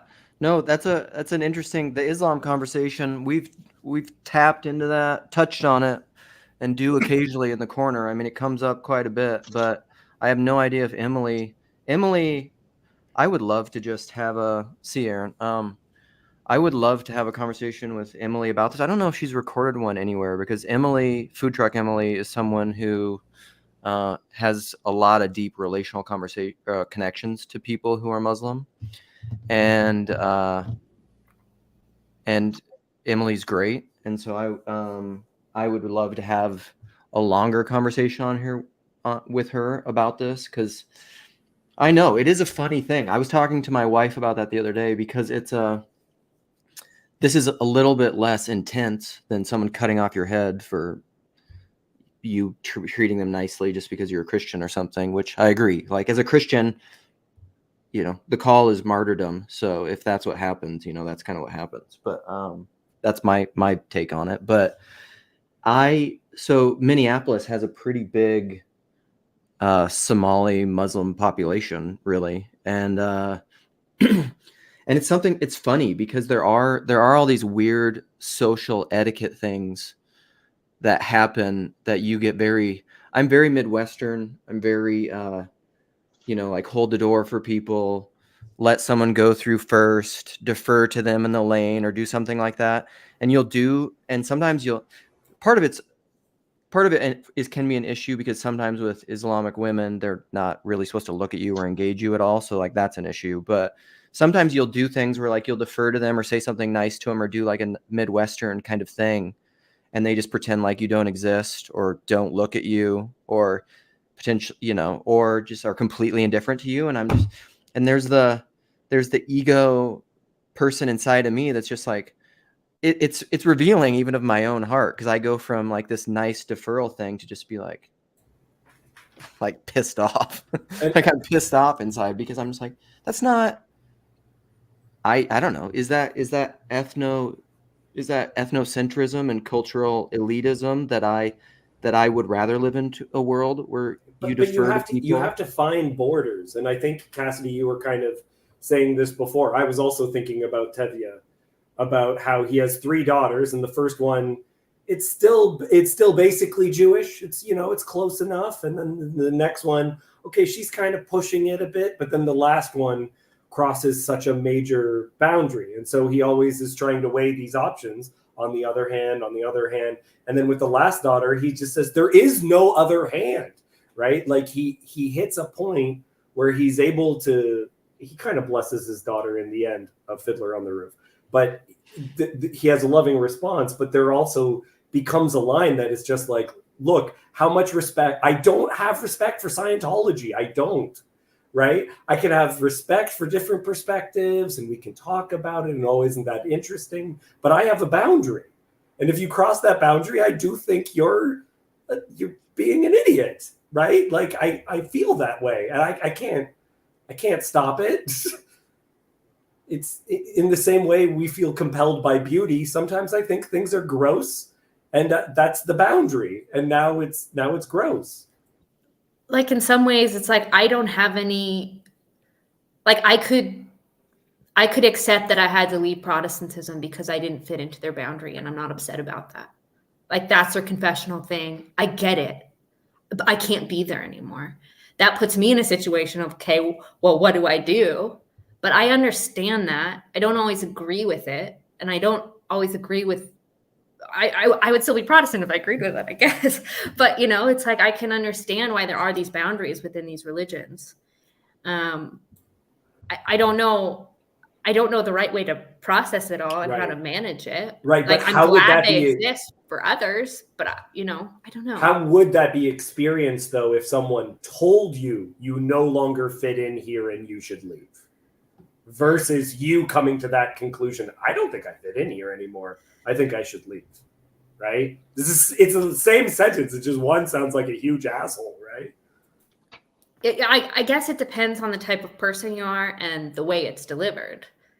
You know, there's both of those. It's so much more about like human connection, I think, in these things than the actual beliefs. And I think this is where I have that sort of tension with what Elizabeth Oldfield said, where it's like, I absolutely agree with 100% what she said. Like, you cannot understand it unless you participate in it. But there are so many people who have no trust in the church. How in the world are they ever going to have a healthy participation in throwing themselves into something that they have no trust in? It's not going to work. There's going to be this tension in them that it's not going to work. And so, yeah, it's like, but on the other hand, you know, it's like, I wish you could just go in and participate. But there's also some truth of if an atheist goes in and participates long enough in certain traditions, there is a point where there's a breaking point where it's like you're either receptive and you take the next step, or you have to go. And that's not going to be for everywhere, but there are churches where that is true. And you can't deny that. Have you read A Year of Living Biblically, where it's a secular Jew who then just, for the sake of a book, for a year tries to do everything like every rule he can find. He meets with Orthodox Jews and everything. And it's an incredible examination of cognitive dissonance, because he starts believing it just because he's doing it. But he hits a point where he's at a snake handling church in the southern US. Like, he's actually there, and he feels the spirit in him wanting to do the altar call and become a Christian. But there's something in the back of his head where he actually says, no, I can't do it. Not here. I can't consent. I can't become a Christian in a snake handling church. Come on. Like, he's willing to, within Judaism, go, okay, yeah, I think I'm starting to believe this. But there he's like, that's the line. I won't let myself be carried away that far. I think that maybe an interesting way of thinking about the boundary issue is to talk about it in terms of hospitality and what are the limits of hospitality, rather than sort of the ideas and whether there's agreement or disagreement, but it's more of like, for example, if you're being welcomed somewhere, like across some boundary, across somewhere, what are you okay with? What you're right. And also as a host, like what are the limits to hospitality? But and that's a wisdom call. But I think framing it as an issue of hospitality rather than like just identity or ethnicity or whatever. Like, and Paul says, don't even eat with such people. Like, he speaks of people where there's enough division where he says, don't even have a meal with them. Yeah, which is a good. I mean, it's actually a good example of he's actually applying the principle of exclusion. It's hard for us to understand it in our own culture because we don't. I mean, actually, many people do this, but perhaps most of us here don't. But it is a hospitality issue. I mean, if I invite my Muslim neighbors to my house for something to eat something, I mean, they're awestruck because no American ever does that. On average. But then I invite them to church, they will never step into a church. And outside of this, they have the concept of platforming, right? Don't platform this person. Don't dignify that with a response, right? It's a sense of common hospitality, common respect. No, I won't even debate these points with you because I don't have that level of respect. It's like we're far beyond even breaking bread. Now I don't even want to hear your opinion. I want to say my little thing because I probably got to get back to work, but I really appreciate what Cassie was saying about, that she still had the respect for the people that are in these churches, even though it's like, you're not the right fit and it's not the right place for you. That's my experience. And I had I had the blessing, you could say, that I moved geographically. So cutting ties with the church that I was at with a long time, it was a good time to leave, and I was able to maintain relationships with the people there on good terms, even though I'd suffered a lot of wounds there, and I was like, well, I know I'm not going to look for a church that is exactly like that one in the future. But I think that these kind of like discussion about whether or not we should be evangelizing and things like that is kind of pretty myopic into our own times, in that like we really value this kind of liberty of people to discover their own path or whatever. But it's like the Tom Holland thing, the Dominion book. We live in such a world that's fundamentally so Christian that we don't realize what the real alternatives are. Because like when you had the apostles starting churches and stuff, they're going into these cities where people would decide, oh, this child is the wrong gender, put it outside, and the neighbors got to hear a crying baby sitting outside for like days, just starving to death, until the weird Christian concept of picking up these abandoned babies and taking care of them, eventually, like they evangelized pretty much the whole world to accept that value as like a better thing, you know? So like there's, you know, I think the key thing that I think Christians, and this is a problem, is that Christians who want to evangelize, but they feel like they have to hide their faults. You know, that's really where a lot of this damage is done, because there may be times when you reach out to say something and it was the wrong thing to do, or it was awkward, or it offended that other person. But there might be times when it's exactly the right thing to do. And there's a mechanism for dealing with that, is that when you hurt somebody, you just said, I'm sorry, I didn't mean to offend you, I didn't mean to do that, please forgive me, and then you can move on. Like that mechanism is what's like missing from so much of society, because as soon as somebody is offended, we just say they're justified in cutting ties. And you know what that's trained people to do is not reach out, even in basic kindness. And like I could even, okay, this is even a really specific example I'll share. So in my work, the job I had, I could go work in people's houses, and just knock on the door and be friendly. And, you know, sometimes you notice things or whatever about, about what the things in their house, and maybe you start a conversation. I'm not super outgoing, but I would do that from time to time or whatever. But I noticed like a whole attitude changed with like kind of the George Floyd thing, where when I was like going into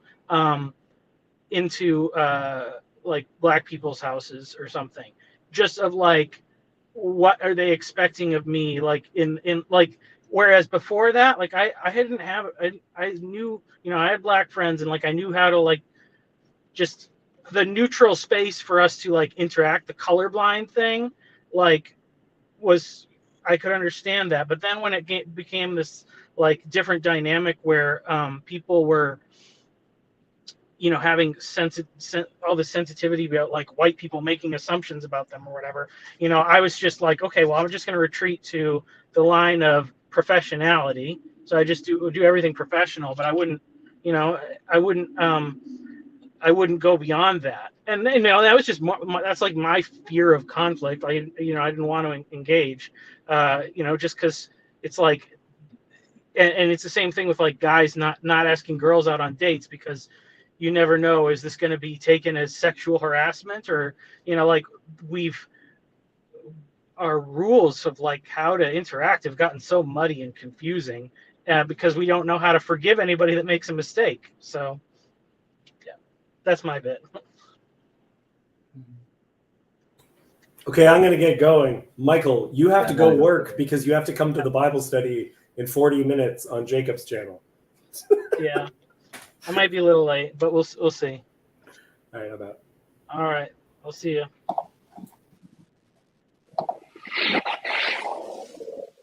Sam, do you have anything? I think someone was trying to jump on here. They wanted to jump in. Who was? Jason. Well, I guess I'm up for. Yeah, I'm up for staying for a few minutes more. I thought it was over because everyone else left. So, yeah.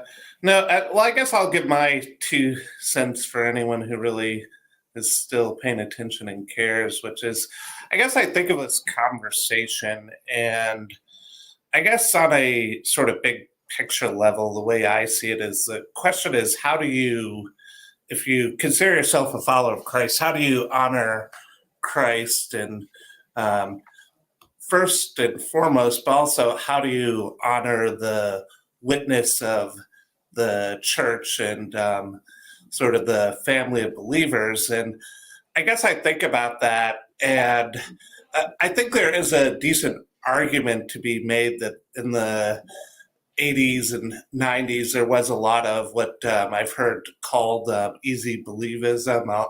I won't use Luke's language, but I'm sure some people here think of a term that he has used a number of times in that regard. And I think there's something to be said for the idea of just getting someone to raise their hand and say, I'm on this team. Maybe that isn't honoring of God if you're not asking for more changes, but at the same time, I think it's something we have the privilege of having an academic discussion about, right? And for a lot of people in a lot of the world, I mean, are you a Christian is not a purely academic or purely abstract question. I know Mark F., for example, has told me a few times of a story of a guy who was raised in a Muslim country.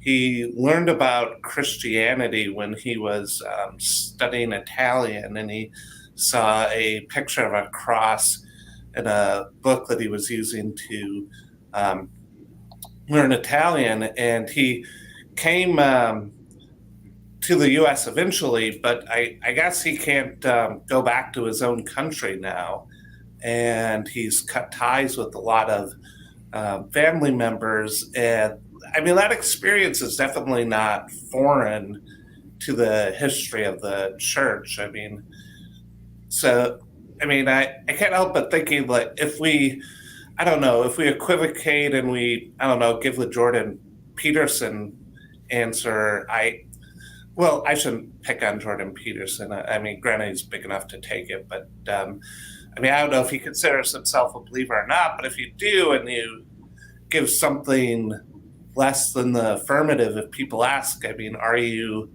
honoring the witness of Christ in the church? I mean, it seems to me a good question, but. Mitch, you and Jason wanted to jump in here. What did you guys have to say? He's still trying to. He has to his computer, but do you hear me? You know, yeah. Can you hear us? I was testing, and that problem isn't happening now. Great. So go ahead. I'll listen to you for a bit, but I do want to say a couple of things. Real quick. I feel like I just have this very brass tacks just way of thinking about this, and it doesn't feel like there's any world in which people really think you should proselytize in general. Maybe there's a world where people think you shouldn't proselytize your faith. It feels like there's no, because ideas have consequences, and because what you believe has consequences, you're obviously going to try to persuade people to your understanding of a truth. And even though you could be wrong, you still have to unfortunately do that. You have to risk being wrong for other people. And even if you're leading in whatever capacity, whether it's in sort of just a sphere of influence type of way, or whether you're the head of a family, or that you're the head of a vocational type space, you have to pull triggers and make decisions that could be wrong and could have bad consequences for other people. And then you kind of have to do it again. Like, even if you're wrong about something. And this is just all of life. All of life is you're proselytizing things. But I mean, in the Christian imagination, I don't know. To me, it seems like scripturally clear. I don't know if that's just an old hat way of looking at things, but to me, it seems like scripturally we're encouraged to be vocal about our faith and even attempt to convince others of the hope that we have, give a defense for it. And so that's just my kind of old-fashioned view on things, I guess. Would you wear a Jesus t-shirt to go back to the hypothetical?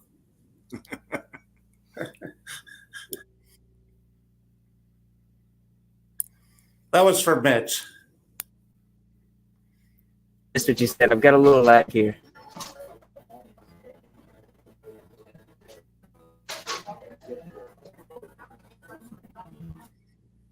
I feel like we're very spoiled, and there are so many Christians around the world that are really honestly persecuted. It's a frightening thing, and it's a serious thing, I think, because you look at wherever, how the way that Islam has moved over the land masses that they've come, they very seldom do they revert back, and they plant their mosques right on top of the churches. They're very militaristic about it. It's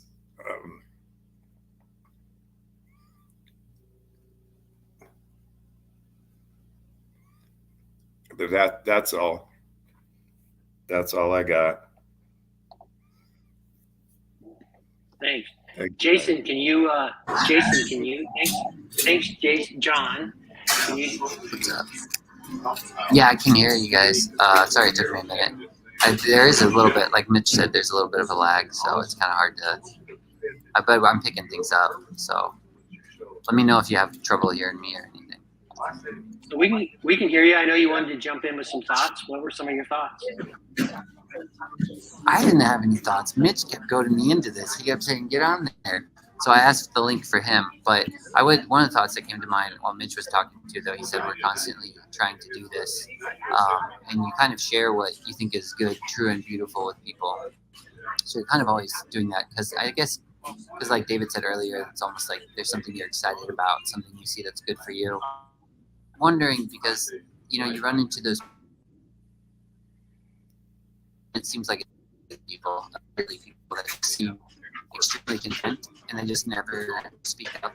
They're just always like they don't share their opinions unless they're asked about it.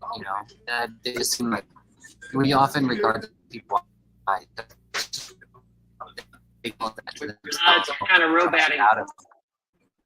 You're roboting pretty bad, Jason. Oh, sorry. I don't know. Can you hear me better now? No, I think it's probably. It sounds like you guys are in a coffee shop or something. It's pretty hard. The connection's pretty hard to catch up. Too bad. I love hearing you guys. There you guys. But you have to risk doing that. I think Jason was saying that you have to. A lot of people will be quiet and they'll seem wise, and that can be preferable. But I think you have to kind of risk being foolish sometimes for the sake of others, and that's not easy. And like I said, yeah, you risk being wrong. Yeah, I guess I'd come back to Luke would talk about this. And Mitch, if you could just mute the interim between when you're perfect. I think a lot of this just comes back to like, what's my pay grade? So, like, the fact of the matter is what I can really control and what can I affect. It's like, I'm not in charge of any of this institutional church, and I don't have to go out and stand for all this stuff or try to build this thing. I mean, my responsibility is, right in front of me, myself, then it would be my family, then maybe my community at large or whatever. And so even there was this great book that I read probably in 2010 or 11. It was called Slow Evangelism. And really what it was talking about is that it's about living it. Like, it's about living it out in your life, like the most, like, instead of worrying about trying to stand up for Christianity, whatever that might be. But it had talked about that really it's the life you live and the relationships you build. I think Mandy referred to this earlier, like, and I'll say something crass, like a lot of Christians want to quote unquote befriend a person to get in their spiritual pants, so to speak. But if that person doesn't want to convert to Christianity, then they kind of move on. And it's the reality is it's like, what can we really do as individuals? We need to be transformed. I mentioned earlier, 12-step programs talk about being programs of attraction rather than promotion. And most evangelism happens over a long period of time. Like, people see how you're living their life. You And then ultimately some crisis, something will happen and they'll want something that you have, and then they'll come and ask you to lay a question, and then you can share things with them. And so so individually, like, I need to speak with integrity like Job. So if there are things that are going on around me, like, I don't have to capitulate or do things that go against my integrity. And I think that's where we should live and kind of have our being. Now, I mean, within certain church structures, there are people that are responsible for whatever that might be, and I guess I just leave that to them. It's kind of outside my pay grade. So, like, would I be someone like So Lucas talked about this. Like, I'm such a zealot that I would love to be martyred. And so, I mean, I hate it, but I'm the sort of guy that would totally martyr himself for Christ, because that's a big, grand gesture. And that's really easy to do. Like, it's like in a moment, you give your life up, you get to be a martyr, whatever that is. You know what's really hard? Getting up every single day and doing the small things of life and enduring the small sufferings and the small difficulties and trying to live out that quiet life, that simple life, the life that most of us have in front of us. Like, that's the hard thing. And then it's hard because you have to get up and do it day after day after day after day after day, So, I mean, all this stuff about, yes, I feel all this stuff in the culture. And I mean, I'm like all of you, I feel the attack. Do I think we are moving towards a day where there could be a persecuted church in America? Sure. Certain powerful folks, but we've seen with communism and the move towards authoritarianism, one of the things that they've got to do is they've got to try to eliminate Christianity, right? I mean, you saw that in Russia, you see that in, Marxist societies and those sorts of things. It's one of the things that happens. So, yeah, if I live in a persecuted society, am I going to kowtow? No. Does that mean I could get canceled or put in jail or potentially killed for it? Well, if that happens here, sure, I'll do that. But I don't know that I need to stand for Christianity across the globe, in some of those things. Anyway, those are just some of the thoughts. Lance, did you watch the conversation that PVK just released with Jared? No. I think it's interesting to hear his story. He's the guy who had a conversation with Chad as well, and he seemed to be a kind of super zealous Christian, went from that to, well, perhaps an equally zealous nihilist or atheist, but maybe not zealous. But anyway, it's related to what you're talking about. I think there's a interesting something within this American evangelical spirit of Christianity that I was always looking to be persecuted. I mean, I was part of Bible studies 10 years ago that were like talking about when is it really going to pick up, and it's always like, we're always trying to predict it, right? The law, this coming law or the next thing or cultural shift or whatever. It's almost a weird sort of thing with I don't know, maybe it's a Christian thing, but I've seen it a lot. Well, no, I think victim mentality. I know that's kind of a weird jump there, but I think what you're pointing to is something like that, right? Yeah. Like everyone wants to, that sort of thing. Yeah. I think persecution is a funny thing because, I mean, yeah, it's almost like if you've been to those countries where persecution of Christians really happens, like people are not. It's often considered sort of foolish to be just apprehended because you're on the street preaching the gospel or something like that, or like sharing your opinions openly and without any kind of filter. Usually, it's almost like people understand that persecution is justified. Like if you're living in an environment that everyone knows, if you're going to be talking about this kind of stuff, it's going to be you're going to be clearly persecuted, and then people just don't follow you. But I think persecution can be more tricky because it's often goes after.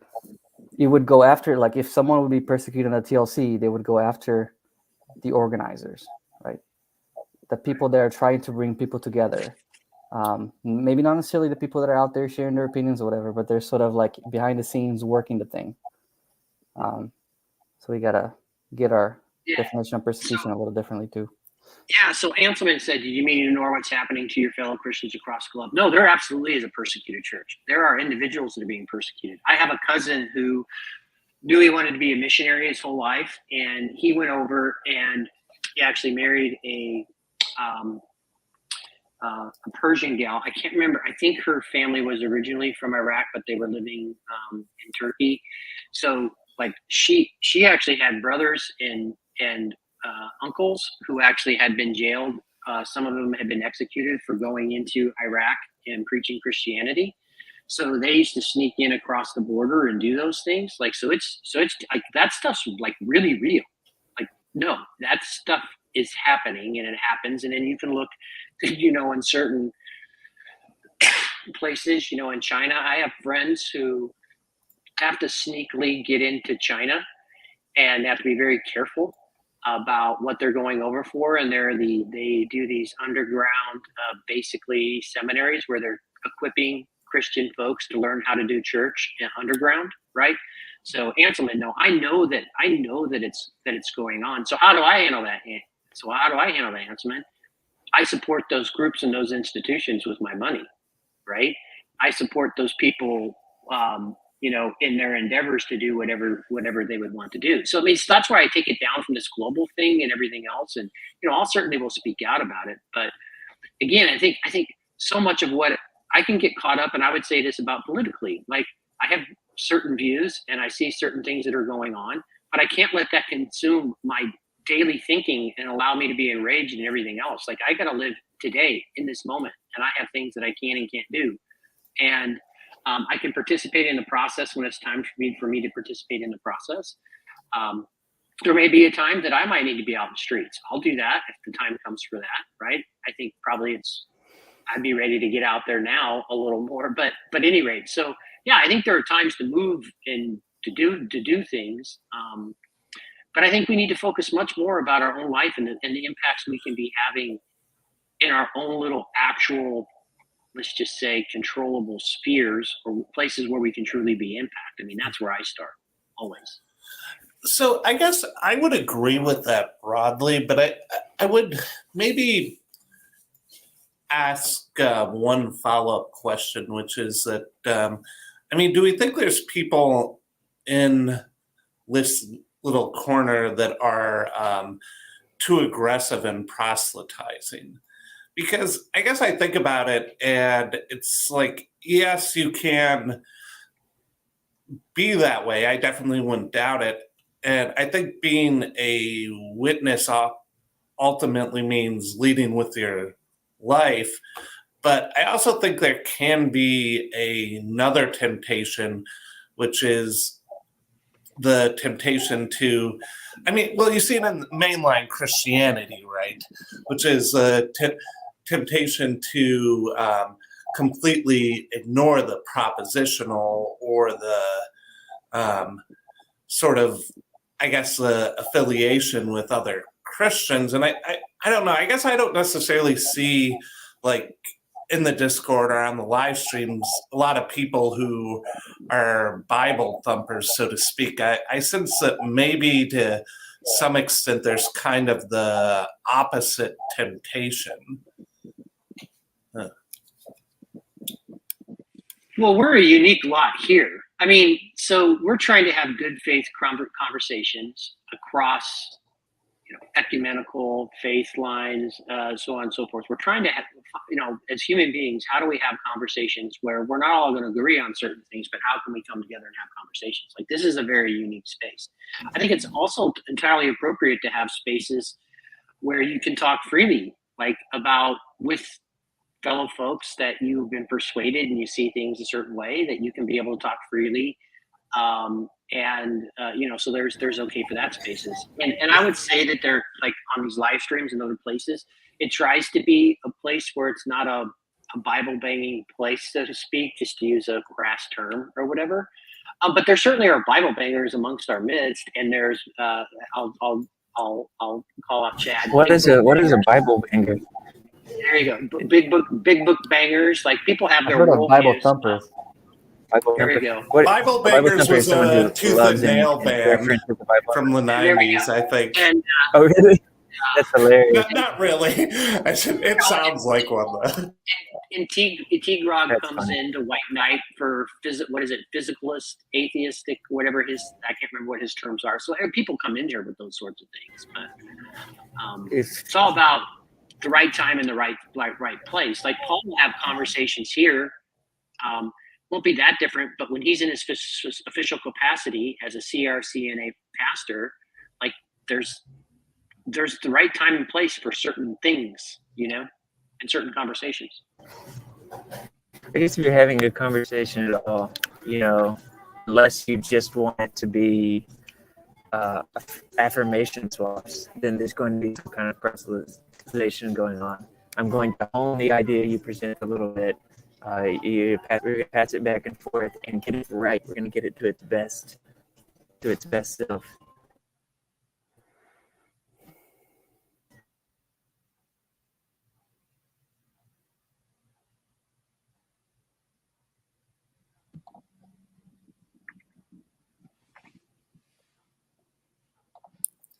Well, I'm gonna bow out. Thanks, Lance, and thanks to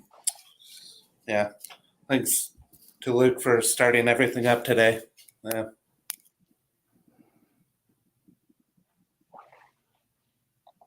If you think about it, I guess this space is like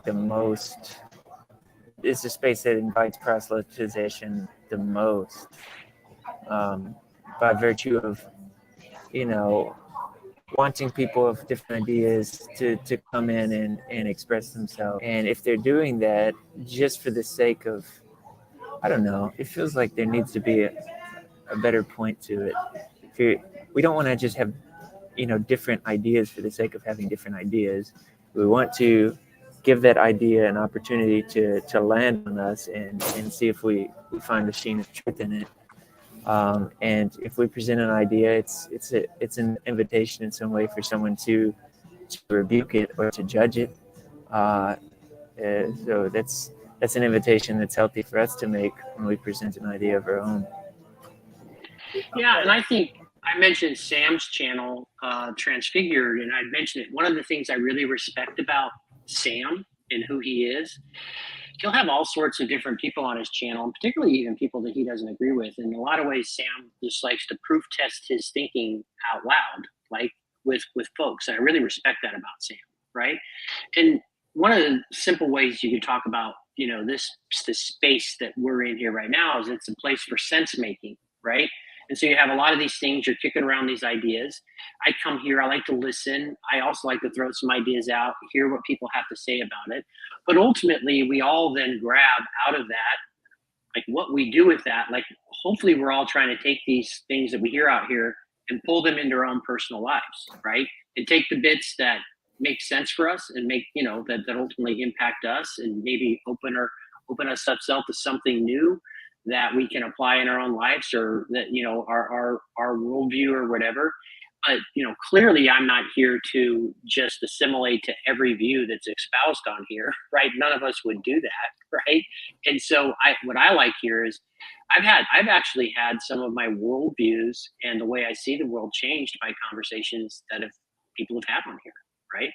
Because after I ruminated on it, like I'm like, oh my gosh, like that actually makes more sense. Like I thought I used to have this proposition. This is simple. I had this propositional belief, but now that I've had a chance to look at it and, see it from a different angle, I'm like, oh my gosh, like, yeah. After which we say thank you for proselytizing, and then go and do likewise, do unto others.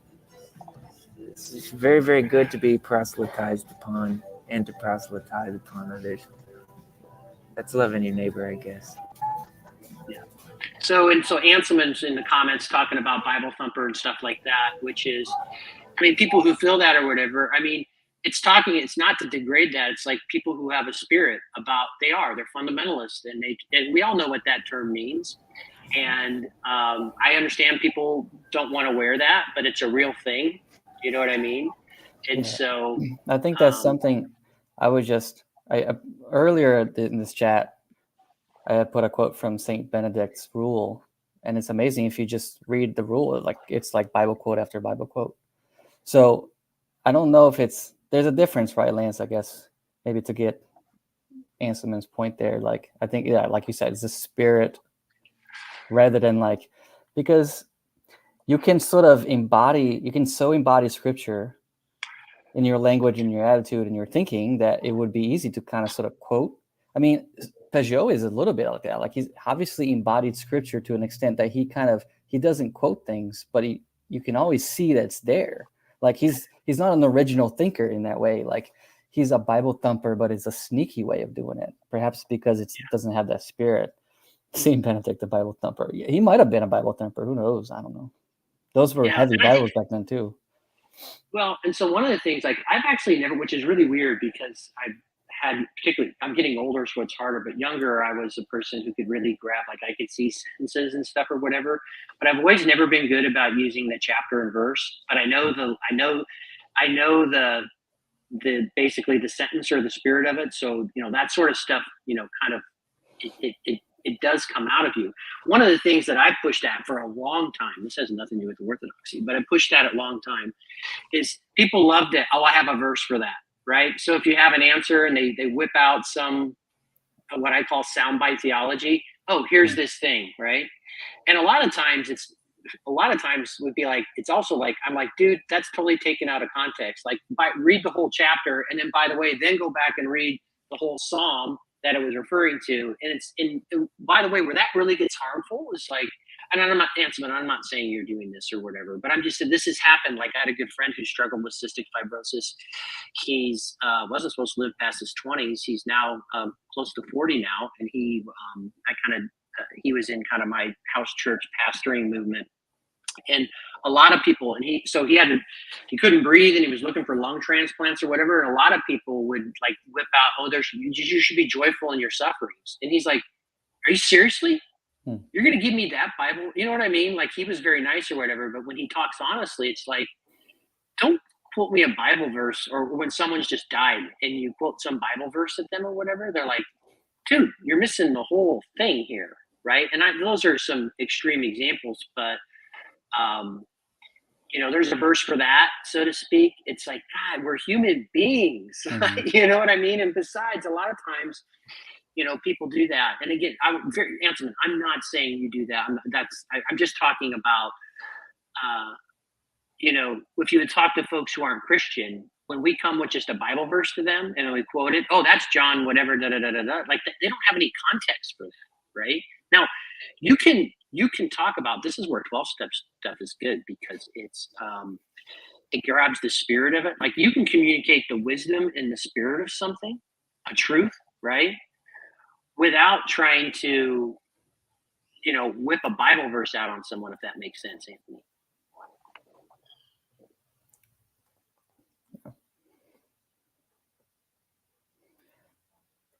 Well, Lance, I gotta take off again. This is the second time I've joined and the second time I'll leave. So. Yeah, we'll wrap this up, everyone. We all need to get back. I just jumped in when Luke wanted to jump off, and so Luke, as always, kicked up a lot of dirt and got a lot of people interested, and so I hope everyone has a great day. Bye.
Bless the Lord, O my soul.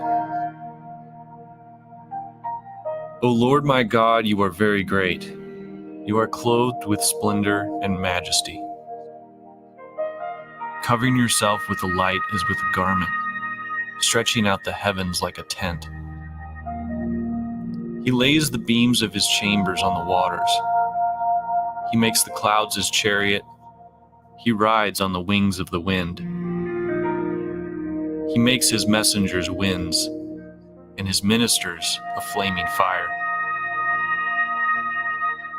He set the earth on its foundations, so that it should never be moved. You covered it with the deep as with a garment. The water stood above the mountains. At your rebuke they fled. At the sound of your thunder they took to flight. The mountains rose, the valleys sank down to the place where you appointed for them. You set a boundary that they may not pass, so that they might not again cover the earth. You make springs gush forth in the valleys. They flow between the hills. They give drink to every beast of the field. The wild donkeys quench their thirst. Beside them, the birds of the heavens dwell. They sing among the branches. From your lofty abode, you water the mountains. The earth is satisfied with the fruit of your work. You cause the grass to grow for the livestock and plants for man to cultivate, that he may bring forth food from the earth, and wine to gladden the heart of man, oil to make his face shine, and bread to strengthen man's heart.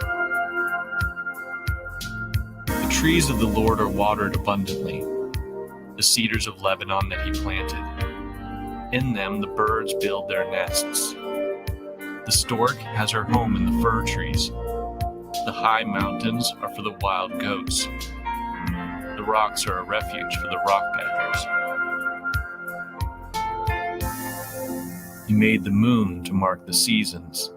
The sun knows its time for setting. You made darkness, and it is night, for all the beasts of the forest creep about. The young lions roar for their prey, seeking their food from God. When the sun rises, they steal away and lie down in their dens. Man goes to his work and to his labor until the evening. O Lord, how manifold are your works! In wisdom you have made them all. The earth is full of your creatures. Here's the sea, great and wide, which teems with creatures innumerable, living things both small and great. There go the ships and Leviathan, which you formed to play in it. These all look to you to give them their food in due season. When you give it to them, they gather it up. When you open your hand, they are filled with good things. When you hide your face, they are dismayed. When you take away their breath, they die and return to their dust. When you send forth your spirit, they are created, and you renew the face of the ground. May the glory of the Lord endure forever. May the Lord rejoice in his works. Who looks on the earth and it trembles, who touches the mountains and they smoke. I will sing to the Lord as long as I live. I will sing praise to my God while I have being.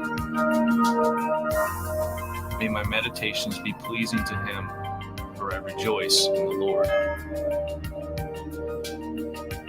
Let sinners be consumed from the earth, and let the wicked be no more.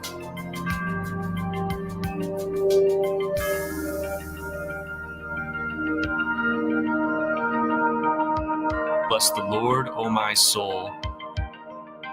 Praise the Lord.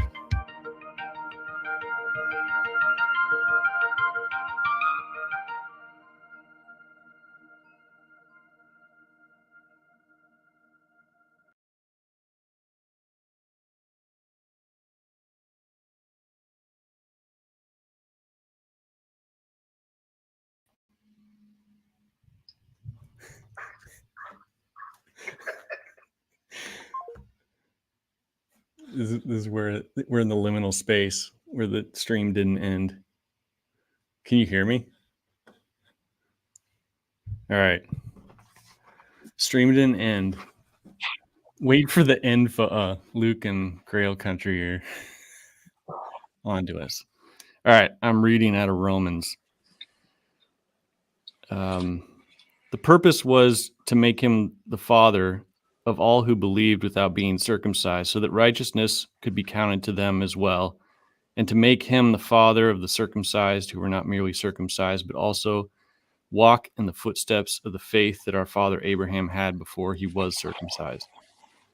For the promise to Abraham and his offspring that he would be the heir of the world did not come through the law, but through the righteousness of faith. For if it is the adherents of the law who are to be the heirs, faith is null and the promise is void. For the law brings wrath, but where there is no law, there is no transgression. That is why it depends by faith, in order that the promise may rest on grace and be guaranteed to all his offspring, not only to the adherents of the law, but also to the one who shares the faith of Abraham, who is the father of us all. As it is written, I have made you the father of many nations, in the presence of God in whom he believed, who gives life to the dead and calls into existence the things that do not exist.